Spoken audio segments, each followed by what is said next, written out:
Ang dami-dami mong sinasabi, ang dami-dami yung kinikwento. Anong maniniwalaan ko? Alin doon ang totoo?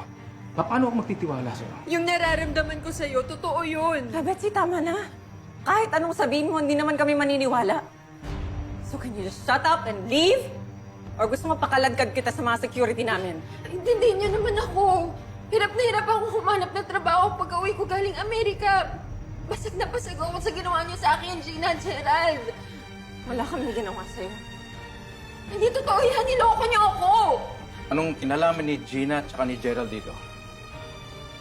Ha? Pinakasalan ni Gerald si Gina para sa green card. Alam ko na yun. Pero hindi mo alam, ako yung girlfriend ni Gerald. At iniwan niya ako para sa best friend ko. Inagaw ng best friend ko yung boyfriend ko!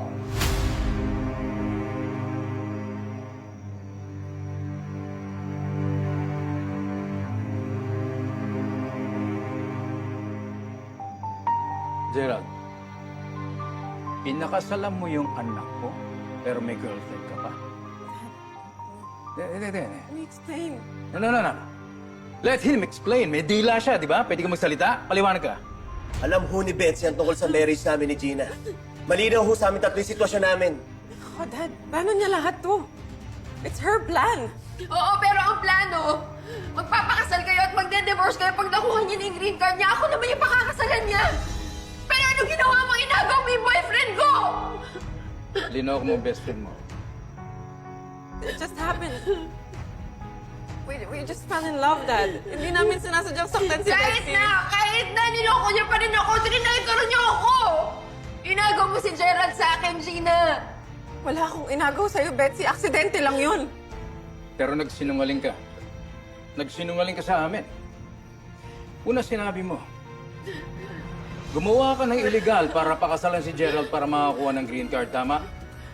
Pagkatapos nabuntis ka, and then you will claim na na-in-love kayo sa isa't isa? How can you do that, Gina? Kung buhay pa ang nanay mo, you will put shame to her. Anong iniisip mo? Bakit mo nagawa yun? Kasalanan mo to. Nilasan mo ang isip ng daddy ko! Sige na! That's enough! Tama na! Dito! Ayoko na! Iakit kayo sa taas! Iakit mo na siya sa taas! Sige na!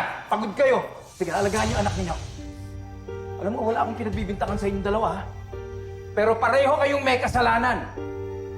I can't believe you're taking her side! I'm not taking anybody's side! Sige, makit muna kayo. Pahinga kayo. Gerald, No, alagaan niyo Dad! anak niyo. Kailangan natin palayasin ng babae yan dito! Walang aalis sa bahay na to!